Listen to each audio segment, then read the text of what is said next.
Welcome to Kings of the Jungle, a Detroit Lions podcast. Obviously, we're broadcast this on YouTube, so if you're on YouTube, please subscribe to the channel. We will keep you in content with all Lions stuff throughout the season, and we will keep you entertained.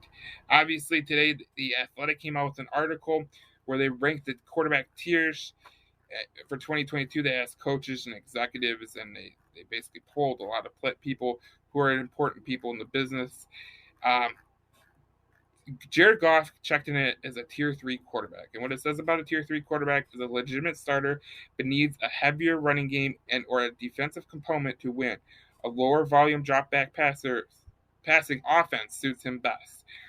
So we go to the Jared Goff. He was in the same category as the Kirk Cousins, the Jimmy Garoppolo, the Ryan Tannehills, the Carson Wentz, the Jalen Hurts, Baker Mayfield. Not a great category to be in, but you can win with Jared Goff.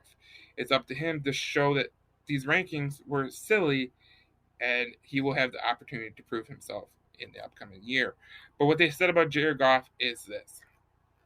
A quarterback's coach spoke, and he said, I think it's more of Goff's ability not to lose the game than to win the game that makes him a tier 3. He is still among the top 32 starters. He gives Detroit a chance to win, even though he just checks down the ball and allows the defense to do what they do with Aaron Glenn and company. A defensive coach was shaking his head about the Pittsburgh game. He said it was a 3rd and 8, and they were running the ball. That was so bad. Now it's helped them get a tie. Pittsburgh turned it over twice in overtime on Detroit's side of the field. You could say what you want, but they didn't trust that guy. He wasn't very good. That's what a defensive coach said. And in the last line, it says, I'll give him a benefit of the doubt with a tier 3 ranking because he's been to a Super Bowl, but he needs a heavy run game and a defense, a head coach said. You know, you can kind of get the feeling of what people are trying to say about Jared Goff. He's going to need a heavy run game. He's going to need a defense. He's going to need all that. You can win with these guys. But here's the issue. Jared Goff, if he really wants to prove people wrong, he has to play better this year. Last year wasn't really acceptable. He needs to get back to the way that he was 3 years ago with LA, where he was really playing at a high level. Yeah, I can remember that Kansas City LA Rams game where it was back and forth, just a total shootout, and he did really, really well in that game. Listen, the Detroit Lions have a chance to be a good team or a bad team, and it all revolves around Jared Goff and what he does as a passer. If he's aggressive, I can see them winning 9-10 games, and that could be good enough for the division, in my opinion. If he's not aggressive, that will push it back down to just mediocre levels where they're not playing to the snuff of what they could be. Jared Goff has no excuses this year.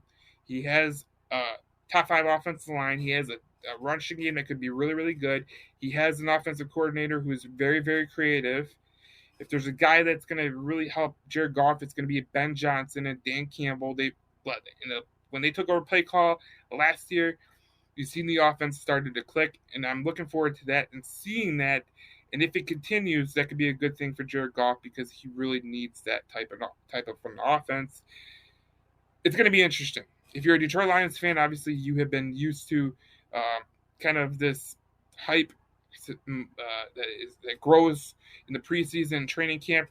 You know, I know a lot of Lions fans out there. They're like, just show me, just freaking show me that I'm wrong, and I'll happily accept it. You know, there's a lot of fans like that, and I'm the same way. I'm literally the same way.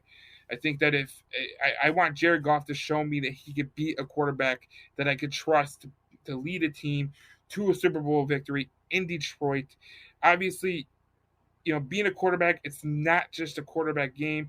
You need a defense, you need a run game, but can he be the guy who can take over a game if need be? That's what these people are saying that he can't do. It's up for him to show it, and we'll see what he can do. Obviously, this is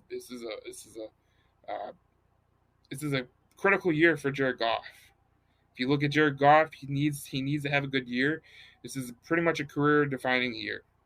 If he wants a second chance at being a starting quarterback, this is the year to prove it. He's in the same category as guys like Baker Mayfield and Carson Wentz and Jimmy Garoppolo. not a great category to be in. You want to be in the tier 2 category. You want to be in that tier 2 category where you're in the same category as a guy like Matt Ryan. You could be Kyler Murray's a tier 2. I mean, I don't think Kyler Murray is that great, but he needs to be in that category moving forward. We'll see what he can do in 2022. Obviously, the season's coming up pretty quick, and we're going to see what he can do. It's going to be an interesting time because he has literally no excuses to not be a quarterback that can win with this team. This is Kings of the Jungle podcast on Between the Whistles Detroit YouTube page.